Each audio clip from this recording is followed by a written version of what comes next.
Hello, everybody, and welcome back to another episode of The Guys Who Stare at Stats. Cade Kennedy with you alongside Tyler Riggs. Week 12 of the college football season is upon us, officially midway through November. Tyler, it's one of those times of the year where it's just big game after big game on the horizon, but we've got to get there first. A few important matchups this week, a lot of them down in the SEC, but should be, as always, another fun week of football. Oh yeah, shaping up for one of those weeks where, like we saw in the past, you maybe sleep on it a little bit. You kind of eye those bigger games, but chaos may ensue. We're getting down the stretch, like I said. Absolutely. And before we get into the video, as always, feel free to like the video, subscribe to the channel, leave a comment down below. We always like to hear your opinions. Know, what did we get right in your eyes? What did we get wrong?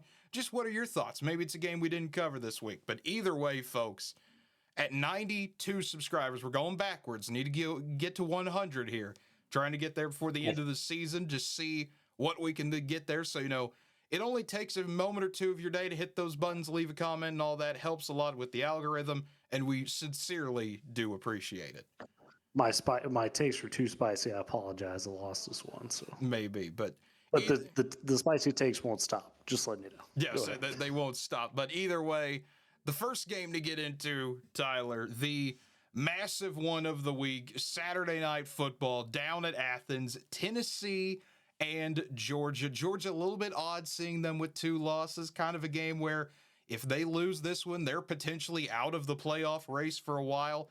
But Tyler, the big question of the day going into this one, how will Tennessee look? How healthy will Tennessee be? Will Nico Iamaleava play for the Vols? If he does, it'll be a normal Tennessee team. If not, that completely changes the dynamic of this game. As of right now, Georgia a 10-point favorite. Yeah, that's the big question. But I will say this, when it comes to whether Nico plays or not, I almost trust Tennessee to maybe not remain wholly unchanged, but we've talked about a lot on the show. Dylan Sampson. I mean, this dude is fantastic, and he's proven you can kind of put it on his back. 200 carries already on the season, 20 touchdowns. He's a scoring machine, already near 1,200 yards on the ground. I think me and you playing quarterback out there, if we got Dylan Sampson behind us, we can hand it off to him. We might be all right, Kate. Absolutely. But Tyler, this is one of those games that you look more into it. Everyone's going to want to talk about the offensive side of the ball, especially with the injury there to Nico. But these are two of the top 5 teams, not even just the SEC, 2 top 5 teams nationally when it comes to efficient defenses. Tennessee is at number 2 in defensive efficiency. Georgia at number 5. Tennessee, they're a tough defense to deal with, only giving up on average 99 rushing yards per game. The only team better in the SEC, that's who Georgia just dealt with in Ole Miss. Georgia struggles to run the ball anyway. They're second to last in the SEC, only ahead of LSU when it comes to rushing yards. That is going to be the matchup here. I think the Tennessee defense versus the Georgia offense, no matter how injury-wise or not, that was always going to be the big key to me, because if Tennessee can get that, if they could shut ETN down, if they could win that battle with the front 7, it's going to come down to something we've talked about a lot this season.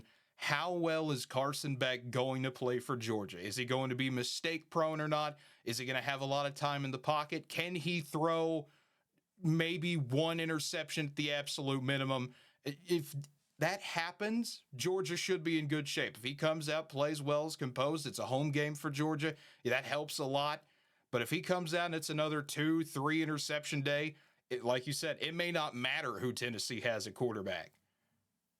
Yeah, and we if you watch the bracketology video this week, we'll touch on it there. But it seems the committee themselves are almost saying, "Hey, we can only trust this team as much as we can trust Carson Beck when it comes to Georgia." So a lot of pressure is on his shoulders, and rightfully so. The Bulldogs have everything, right? They've proven that, but the quarterback position is what's going to separate them from being just a good contender, being a playoff team, to being a legit championship contender. And this, Cade, is kind of their last big chance, unless chaos happens, to impress people when it comes to, okay, this is one of the best teams in the SEC, and we got to make sure to put them in the playoff. You've got Massachusetts after this, and you've got Georgia Tech, which feisty team, but you should be able to beat. So this is kind of that last big audition for Georgia. A lot of pressure here. Absolutely. So it all comes down to you get that one final quality win to put in the books. But for Georgia, it's not just Carson Beck that's going to have to step up. It's going to be wide receivers like Dylan Bell, Dominic Lovett, or Arian Smith. It's going to come down to some of these receivers to actually make that stand there for Georgia, prove that they can beat Tennessee one-on-one, which Tennessee's given some of those up this year. Every once in a while, they'll give up that big play. But it's really going to come down to what Georgia does. It's a home game for them, which usually when you have factors like that, you have to be the one to dictate the game. And I think Georgia, being the healthier team, has that ability. It's just, are they going to do it or not? Can Tennessee take over and say, we want to play like this? They're going to have a fast start. No more of that 7 points in the first half, and that's all you can do. You're going to have to be able to put points on the board consistently if you're the Vols. But Tyler, this should be a fun one. And I know that 10-point spread comes from Nico probably not playing. It started at 8.5, slowly been moving its way up. If Nico plays in that thing, I easily like Georgia to cover, or not to cover in this game. I like Tennessee to cover. Here's the hot take for me in this game. I think regardless if Nico plays or not, this to me should be no more than a 7-point spread in favor of Georgia. Just because I think Tennessee, despite the struggles you mentioned, the slow starts for them, have shown the ability to get down in the mud and really make it a miserable ball game for their opponent, right?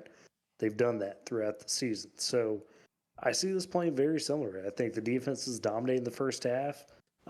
You're left there sitting there going, man, if only Georgia had another option besides Carson Beck. And then at the end of the game, it's going to come down to a key drive or two to decide this one. With the home field advantage, I can see Georgia, getting that late touchdown to seal the deal. But I don't think Tennessee is going to give it to them free, regardless if Nico plays or not. Absolutely. And I'm torn on this one. I really am. I agree with you. This should be nowhere, 7 points are in. It feels like it'll be that type of game when it comes to the spread. But I'm of the opinion, going into this thing, if Nico doesn't play, I think Georgia wins. I think everyone agrees that that's going to be the scenario. Georgia's defense will find a way. Their offense will get something at some point. But if he's healthy, if you get Nico in there, I think Tennessee can legitimately win this game, Tyler. I think Tennessee can come in here and finally get that other big win. They've been able to do it against Alabama now under Josh Heupel, but this would be that giant win to knock off Georgia at their place. Would be massive. There's no question about it. But I do want to remind you about that Alabama win this year. How's that home? It was. We've seen Tennessee struggle on the road. We saw it in the Arkansas game. We saw it in the OU game. They've only had 2 true road games. That's crazy, Cade. They're coming off a 4-game homestand. Exactly. They have not had a road game since the Arkansas loss. So with that factored in, that's why I think I'm leaning Georgia in this one. I really am, because at the end of the day, I think that environment might prove a little tough, whether it's Nico or somebody else at the quarterback position. And those slow starts, like you've mentioned, you can't have that against a team like Georgia. I think that's ultimately what buries Tennessee in this one, just enough for Georgia to get that big statement win and keep themselves heavily in the race for the college football playoff. Absolutely. I do think Georgia wins this thing at the end of the day. I think Tennessee, fully healthy, has a good shot to win it. Of course, that doesn't mean I'm going to pick them to win it. I think Georgia gets the job done here. It'll be a fun game. It should be a tight down to the wire, like you said, but I think Georgia at home, that does help a lot.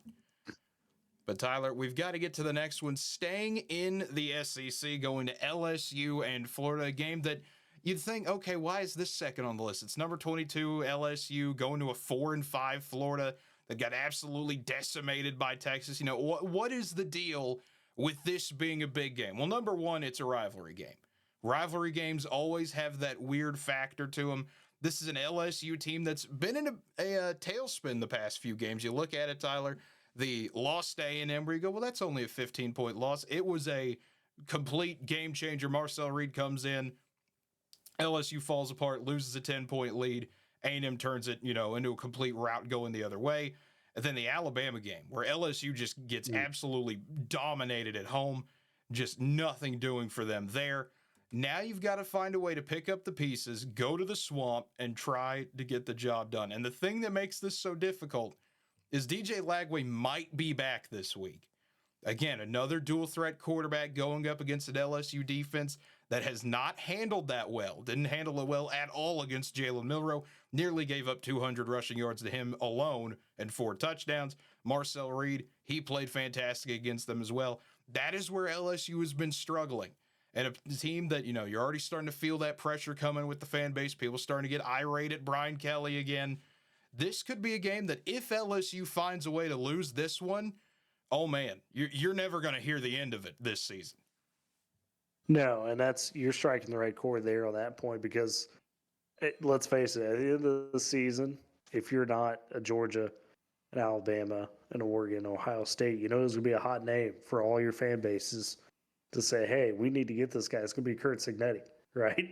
And I guarantee you, if Brian Kelly finds a way to lose this game against Florida, against the rival, like you mentioned, DJ Lagway tears you up, comes back, tears you up for a third game in a row with a mobile quarterback. There's going to be some loud chirps coming from the fan base about, is Brian Kelly the actual guy? And it seems like it happens, in cycles at LSU, regardless of how many national championship appearances this, that, and the other. But, man, this could be a big moment for the Brian Kelly tenure at LSU, good or bad, kid. Absolutely. LSU a 4.5-point favorite in this one. I'll be as blunt as possible with it. If Aiden Warner starts, LSU wins. If Aiden Warner starts for Florida, LSU wins this game.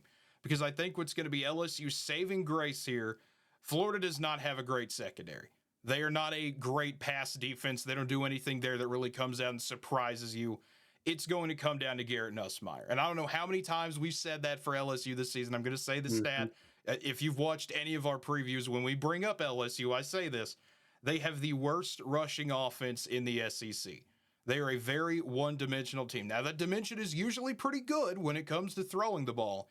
But Garrett Nussmeier, the last 2 weeks, 3 touchdowns, 5 interceptions. Last 2 games, they've lost more picks than TDs. That's obviously never a good sign. That doesn't need to be explained to anybody. If Nussmeier goes into that environment and you get Florida going, because remember, if Florida wins this game, they've got Florida State in a few weeks, and they know, okay, Billy Napier got that vote of confidence. He can somehow get a bowl out of this and save his job fully for the year.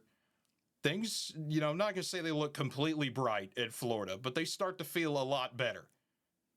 Well, and to that point, not only would Billy Napier potentially, if he wins this game, find that path to the bowl game, like you talked about, when at the beginning of the season, early in the season, everybody's going, oh man, when does he get fired? It wasn't if, it was when does he get fired, right? And then all of a sudden, especially after you get blown out by Texas, after getting the vote of confidence, get your head Lagway out. If you're able to turn around, beat LSU, be competitive against Ole Miss at home, and go win Florida State as you should, and you got Lagway back, all of a sudden Napier's able to sell to recruits, sell to transfer guys that, hey, we've got an exciting quarterback coming back.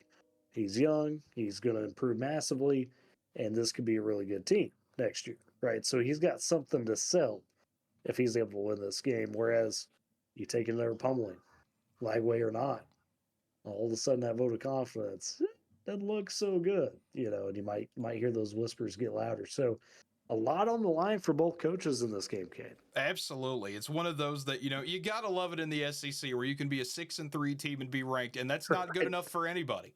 You got to keep winning more in this conference. That's just how it is in the SEC. But Tyler, I'm going to do something similar to what I did in the last game. I'm going to be a little bit more bold about it this time. I'll throw my one hot take out here. If DJ Lagway plays with the confidence I think he's able to take away from that first half he had against Georgia, remember, Florida had a lead in that game going into the locker room. Lagway was playing well, then he gets hurt. If he comes back and is, as healthy as he can be, he has that confidence behind him, I think Florida beats LSU. I think LSU's in enough of a tailspin that Florida's able to catch him at home. Of course, if Warner plays, I already said that, I think LSU wins. But I think Lagway gives them ability to make it enough of a shootout, and not even too much of a shootout. This might be a 1-30 type of game, that Florida can cause a little bit of havoc. They feel a lot better as a team, and I think Florida can get the job done. That would be shocking for sure. I think I agree in the fact that if Florida is going to have even a shot, Lagway's got to play. ultimately, this might be some scared quarters for the LSU fans, but at the end of the day, I could see the Tigers pulling this out. You mentioned the pass defense from Florida. This might be a get right game for Garrett Nussmeier and this passing attack. You mentioned his struggles over the last couple games. I think this one proves to be a little bit of a get right game for him and for the offense as a whole. And then they go into that homestand in the season against Vanderbilt and Oklahoma, and we're looking all of a sudden Brian Kelly somehow pulled out 9 wins and quelled the smoke around him a little bit. Yeah, because remember, if LSU wins out, they are still 100% in that SEC title race. This becomes, every game's a monumental game at this point. We could do an entire episode just about that funny 8-team tiebreaker situation, but I just something about this game, and this happens on weeks where there aren't a lot of big games. There's some game you'll find that gets way too close and a team hangs around way too long, and you turn into, okay, this is the weird upset week. I feel like if it's going to happen, this is going to be the game where it happens. It'll be exciting to watch, that's for sure. Absolutely. But the next one to get into, the final SEC game of the Big Three, another top 25 matchup in a game that really doesn't feel like one, Tyler. South Carolina, number 21 in the country, Missouri, number 23. But South Carolina is a 13.5-point favorite in this one. Absolutely nobody believes in Missouri. It's going to come down to if Brady Cook returns. And Tyler, I believe we were talking about it. Was he listed as doubtful to play in this one? Still listed as doubtful according to Pete Thamel, as well as receiver Mookie Cooper. I could see another Drew Pine game coming here, which, to Drew Pine's credit, didn't look great overall against Oklahoma, but he made the plays at the end he needed to win the game, as well as his defense. But led that big scoring drive to get him tied up, obviously. So he at least proved at the end of that game he's got a little something in him. But can you overcome a South Carolina team that Cade, don't look out now, but man, the South Carolina team's really found their stride. Beat Oklahoma, dismantle them in Norman 35-9. You beat A&M at home. You take care of what's been a very pesky Vanderbilt team on the road. And that's a 3-game winning streak. And South Carolina's got a lot of momentum going for them. Beamer ball's starting to flourish a little bit. It is. This is a South Carolina team that I think they're catching fire at the right time here. If Drew Pine's the quarterback, I'm going to be honest with you, Tyler. I'll be as blunt as I can. South Carolina's going to blow Missouri out. I think they easily cover that 13.5. South Carolina, they're number 4 in total defensive efficiency in the country. Missouri's number 15. They're a good defense as well.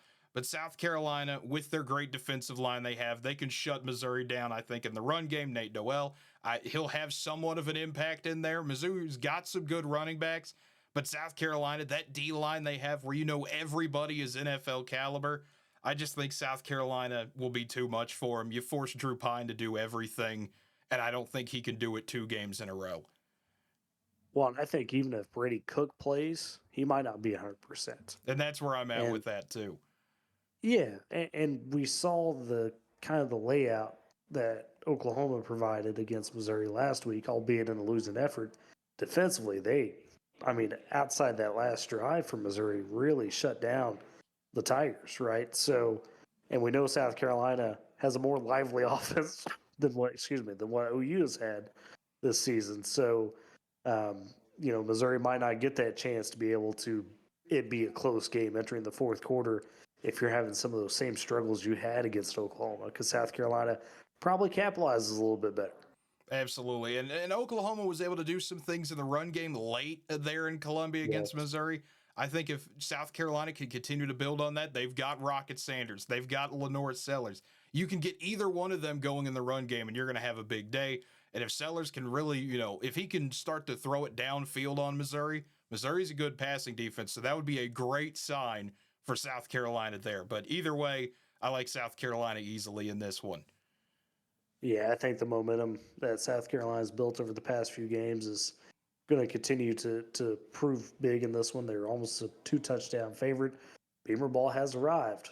South Carolina has a shot to really possess themselves for maybe 9 wins this year. Absolutely. I think if this happens, it'll be the first time in a while that South Carolina's beaten Missouri. That's one of those weird things that you would think it'd be more back and forth of a series, but Mizzou has seemed to have South Carolina's number for a while. I think they call this the Mayor's Cup, if I remember correctly, because they're both Columbia. Get it? Haha. But either way, I think South Carolina, I can't say it enough, they're going to get the job done. They're a fun team to watch. But Tyler, it is finally time to get to one of the fun segments we get to do, something I look forward to every week, Upset Alert. Who is on Upset Alert this week? Of course, the three-tier system we have for it. We have Upset Advisory, Upset Watch, and Upset Warning. Upset Warning, very rare, usually not issued in this type of deal. So I want to go ahead and start with an Upset Advisory for Texas and Arkansas. And you're probably thinking, really? Okay, you're a salty OU fan. I get it. You put an upset of, Texas and upset. I'm not, even if I wasn't biased, which I am, this is an old rivalry game, Tyler. This is, going back to the Southwest Conference days, even before that. You want to try to take a guess when Texas's last win against Arkansas was, Tyler? It's been a while. When's that? 2008 was the last time Texas beat Arkansas. If you remember, they played in Fayetteville. Hey, you were like 2. Almost. I was 6. That's a close guess. But holy smokes. Yeah, you got to remember the last 2 times they played was the 2021 game up at Fayetteville when Hudson Card was the starter for Texas way back when. It was Sark's first big road test for Texas. And then the other game was 2014 in the Texas Bowl, which was Charlie Strong's first year at Texas. And he got them to a bowl game, and Brett Bielema's Arkansas team absolutely demolished them down in Houston. And then, of course, 2008, need I say more, one of the best Texas teams that I can remember because, like you said, I'm very young. Arkansas. Your memory's correct. That was one of the best Texas teams, arguably one of the best teams in college football to grace the field. So, I'm not disagreeing. Yeah, Arkansas coming off a bye week. Getting healthy, though, Tyler. That was something we talked about a little bit. Arkansas finding that little bit of health, which helps a lot, of course, this late in the year. And Arkansas, they are, I cannot stress this enough, the definition of what I like to call a Jekyll and Hyde team. They're very up and down. You don't know which Arkansas you're going to get in the same game, sometimes even in the same quarter. Arkansas could look like a completely different team. If they can get up for Texas, which you expect, it's a rivalry game. I expect Arkansas to be lively at the start. It's just an 11 a.m. game. If Texas comes in and puts their foot down early, this thing could be done pretty quick. Texas, a 13.5-point favorite in this one. Here's the thing, that question, though, right? We've seen, again, Texas is a team that hasn't actually played a lot of true road games this year. They played Vanderbilt, squeaked that one out. Had control. I say squeaked it out. Had control. Vanderbilt made a good push at the end.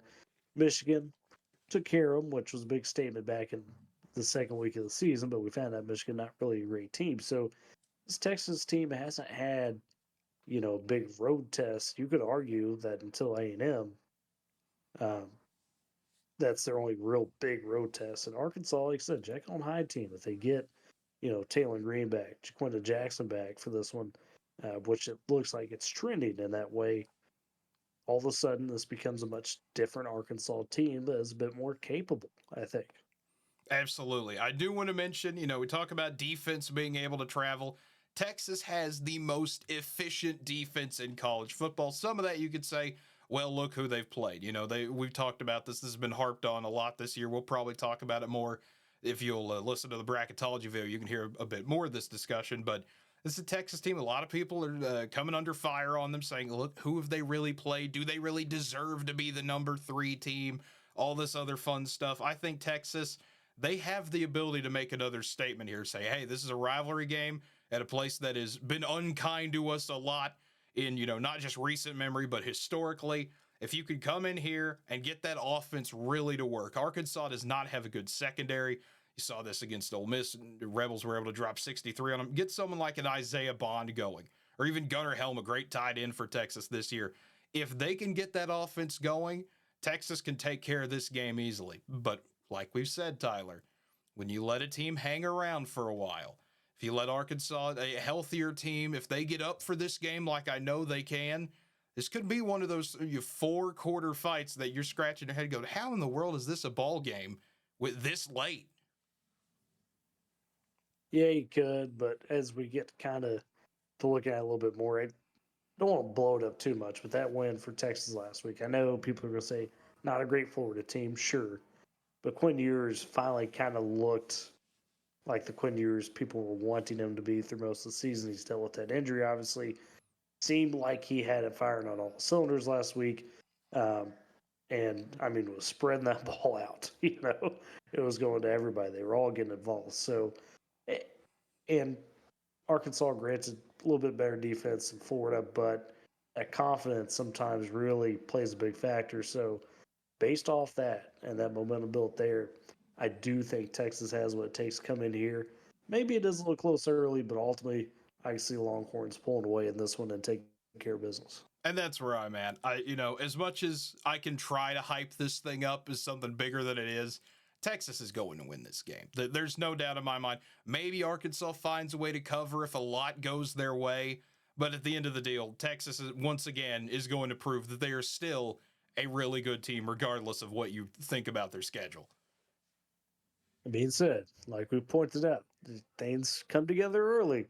Watch out. Could be a better game than you expect. Absolutely. But now we finally get to leave the SEC and hop over to the Big 12 because, Tyler, it's time to talk about one of your favorite teams this year, BYU, back at home, taking on Kansas, a Kansas team that is 3-6, but this is a Kansas team that has led in every game at some point in the fourth quarter. That is why BYU, coming off an emotional rivalry win against Utah, only a 2.5-point favorite in this one in the late night game on ESPN.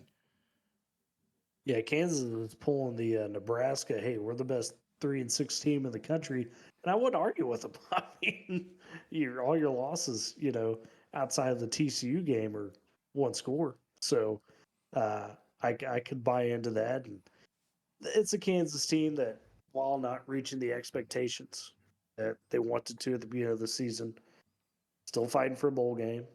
You got guys still playing hard on that squad, the Jalen Dales of the world, the Devin Dales of the world, still playing hard. And at this point, I think they're bought in just saying, hey, let's, finish the season as strong as we can.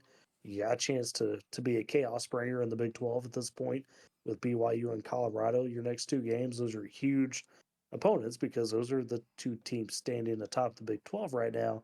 Should either one of them lose to Kansas, that could throw a whole wrench in a lot of different things, especially Colorado, considering you got the Iowa State, Kansas State, Arizona State, West Virginia right behind them. So, yeah, it's not a Kansas team, or it's not a Kansas team that is playing like it's 3-6 record, is what I'm getting to there. They've been really competitive over the last 3 weeks, 2-1, that probably should have won, but didn't against Kansas State.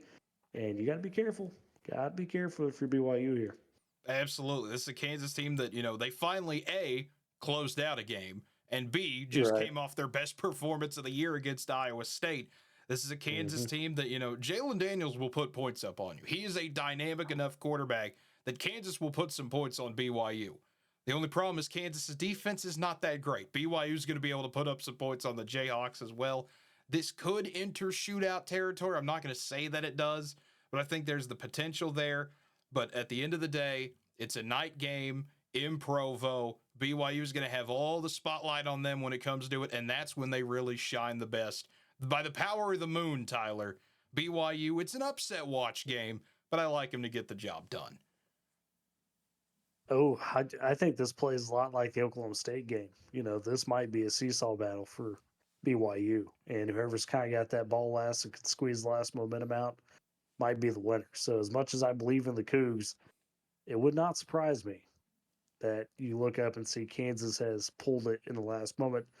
That being said, Kansas has had a problem closing games this season. So for the sake of hashtag believe in the Cougs, I hope BYU pulls it out. But man, I think this is very deserving of an upset alert, potentially an upset watch. Yeah, and this is one that, Tyler, I do want to mention this before we jump on in the next game. If you've been following the channel, you'll know that obviously when we do our recaps, things get a little weird with how we've had to change the top 5 every single week. And if Kansas is able to win this game, or if it is competitive as I think it will be, this will be the 3rd week in a row that the team I've put in the 5 spot loses after I put them there. If you remember, Texas A&M I put there. They lost to South Carolina. Miami I put there. They lose to Georgia Tech. Texas I'd put there back in week 8. They nearly lose to Vanderbilt. If BYU wins comfortably, that streak is finally broken. But if BYU loses, the streak continues of my number 5 team is just cursed forever, I guess. But something to keep an Curse eye on. Stranger kid. Yeah, absolutely. Hey, Yeah. listen, I'm good at doing that. That announcer's jinx, I've got it. Some might You say, got I was built different, Tyler, but it. not in a good way. I have the jinx power on my side, but built different nonetheless. But Tyler, the final game to get into on Upset Alert this week, one that you were the one who called it out to me and said, I want this better be on Upset Alert this week. So here it is. Arizona State and Kansas State, both Kansas teams on the Upset Alert schedule this week. K-State, upset watch for them against Arizona State. You're looking at this saying K-State's an 8.5-point favorite, but Cam Scatterbo is back this week for Arizona State. And Tyler, I want to mention really quick, looking up some stats and stuff for this, I did not realize how similar K-State and Arizona State are. Kansas State, best rushing defense in the Big 12, only giving up 99 yards per game. Arizona State's the third best. They only give up 118. Both teams average 31 points per game on offense, and both give up under 24 points per game. K-State 22, Arizona State 23.8. That rounds to 24, so 24 and under there. Two teams that have ridiculous running backs. Cam Scatterbo, we've already mentioned. DJ Giddens, he is a joy to watch as well. Two quarterbacks that at times look good and at times make some head-scratching plays. Avery Johnson and And are young. Yeah, they're both young too. Yeah, that's the other point. That's why they make those head-scratching plays. They're still developing. But this is going to be a fun game, Tyler. I think this is going to easily be a whoever has it last wins type of deal. This is going to be one of those peak Big 12 games. Two teams still way alive in the championship hunt. If you can win this game, that door is still open for you. Yeah, and that's what's really at stake for both these teams. I mentioned, Kansas could play a chaos bringer. Well, these two teams are pulling for that chaos to be right there in the picture of the Big 12 race. And what a fun one this should be. Kenny Dillingham, some would say, Cade, has built the Kansas State of the West Coast. Is that a new one you're framing there?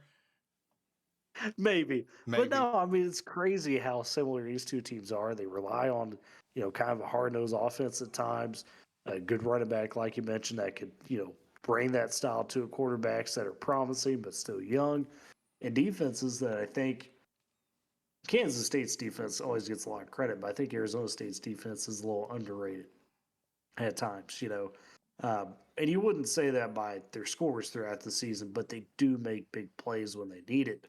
And man, it should be a really fun game. I think the spread's way out of proportion. I'd give Kansas State 3, because they're at home. That's kind of the typical deal. But especially with Scatterbo coming back, I think this is going to be a really good battle. Who knows where the score winds up? And I think it just comes down to both as much as we talk about the running backs, it comes down to these quarterbacks. Who has, I should say, the cleaner game between the two of them, between Levin and Johnson, who is able to come out of it more mistake-free, because I think that's where the difference is going to be. Absolutely. This is one that I'm really looking forward to this. The only knock on this game is it's going to be on the same time as Tennessee, Georgia, for the most part. That's the only knock this game gets. But if you're Kansas State, the bye week could not have come at a better time for you. We had that ugly, and I mean ugly, loss at Houston. You have a week to regroup. I think Kansas State comes out realizing, hey, we still have a good shot at this. We don't control our own destiny, but if you can get Colorado to lose to somebody, that door creaks its way back open. You can jump in there saying, hey, we already beat them. We have that win. Give us the opportunity. You still have Iowa State you have to play in front of you.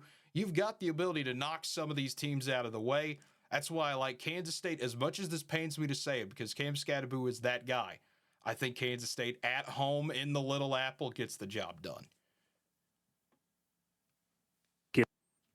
Nope. Where'd you go, Tyler? You might have cut out on us. Let's try that. There we go. I think I accidentally muted myself. That was real funny. Anyways, but actually, give me the power of Scatterbo. Give me Arizona State to come in here and wreck the party a little bit. Get this one done, because you mentioned it. That was an ugly loss to Houston for Kansas State. I know they had the bye week, but issues were shown in that Kansas game, and it was clear they hadn't fixed them. That's why they lost to Houston. I don't know if they'll be able to find that rhythm they had, earlier in the season. It's really been wonky for them kind of since that BYU loss. BYU's proven to be a good team, but they've played some tight games. They've been a little up and down. Arizona State's rounding, and it's a little bit more of a consistent team than what Kansas State is right now. So I do like the upset here in Arizona State. Alrighty, there you go. You've got the warning going for this one then. If you're picking the Yes. upset team, you've got the warning going. I've just got to watch for this one. But either way, the Big 12 again is going to deliver another fun game. When does the Big 12 not though? I mean, that is the nature of the beast there. Chaos this year, man. Yes. Absolutely. But now it's time to get to the best of the rest, the other games that have the potential to be there, but you're not really going to think about them. And the first one we've got to go with anytime the number one team in the country goes to a tough place to play like Camp Randall Stadium, no matter how good Wisconsin is, the potential for a fun game is always there. But Oregon, a 14-point favorite in this one, and a good reason why. This is an Oregon team that continues to pass every single test. Had a rough game against Maryland by Oregon fan standards, and they won by 21. That's what's considered a rough game for Oregon this year, only winning by 21. That's just where they've been. Dylan Gabriel continuing to impress. He's a Heisman candidate for a reason. This is an Oregon team that has been just electric to watch. And the Wisconsin team that on the other end, they're coming off a bye week, but just getting absolutely blasted by Iowa before that. Yeah, it's really a Wisconsin team that hasn't been the Wisconsin we've come to know for a long time, right? So definitely had their struggles this season. This just feels like a game where, like I said, tough environment for Oregon, but they've continued more and more so as the weeks have gone on to be able to handle these road environments. I think there was a period of adjusting to some of those road trips in the Big Ten, and we go on the road against Purdue. We highlighted that one when it came up that, hey, Purdue's not good, but that's always, funky things could happen there. And then you go to Michigan and you get that win. Again, not against a great Michigan team, but a really great Michigan defense. And you pretty much dominate that one. I think Oregon really kind of flexes muscle here, shows that, hey, we're comfortable in the new home in the Big Ten. Absolutely. I like Oregon to easily win this one. And I think just the downhill trajectory continues for Wisconsin this season. It is still not looking good for the Badgers. They'll have their opportunities, but to still try to make a bowl game. But Oregon going to continue to fly high in this one and be the number one team in the country. A fun matchup too, by the way. Tawee Walker going against former teammate Dylan Gabriel. That will be fun. That will be intriguing to see. Yes. But the next one to get to, Tyler, hopping back into the Big 12, the big noon game as I said, the hype beast known as Colorado continues to grow and grow. And unlike last year, it's deserved this time. Colorado 7-2, number 17 team in the country, looking better every single week. It's hard to think, the beginning of the year, they nearly lose to North Dakota State, and everyone was ready to, okay, here we go. Colorado's going to be bad again. I may or may not have been a part of that camp, but either way, Colorado now an 11.5-point favorite over a Utah team that it's just every single week the injury bug turns into the injury giant that Utah's having to try to do battle with. It's going to be another new quarterback, I believe, this week for Utah. Yeah, it's been rough, overall for them. Like I said, with the injuries, obviously Cam Rising, the big one, and they're just it's a little bit of a mess. But they still got Michael Bernard able to get down on the ground, so they've at least relied on that. And what's I think been a pretty good defense that just hadn't been able to truly show itself due to those offensive struggles. This is not a Utah team I count out in any respect, right? They played Houston real close a couple games ago. Same with Arizona State. I mean, they've had some gut punch losses. Part of that is that injury bug where it gets clear they just don't have the pieces to finish it off. But no, this could also be a good deal for Colorado to continue to show that, hey, we are here, we're ready to compete for that Big 12 title because get past Utah. We mentioned that Kansas game, and they finish against an abysmal Oklahoma State team. So the pathway is there for Colorado to continue to ride this momentum and really finish out strong. Absolutely. For Colorado, this is one where it's not a tune-up game, but it is a good test, like you said, against a Utah team that still has a great defense. You're going to have to find a way to work around that. The offensive side of the ball will be a lot easier. Colorado will get to tee off at some point, I feel like, on the Utes where they can get stop after stop. But what should be a back and forth game for a while, more of a struggle than anything else, I think Colorado eventually pulls away. And I think something that Utah has done well, Tyler, though, has been able to keep the games within one possession. I think Colorado's able to cover this week. I think this is one they could win by double digits.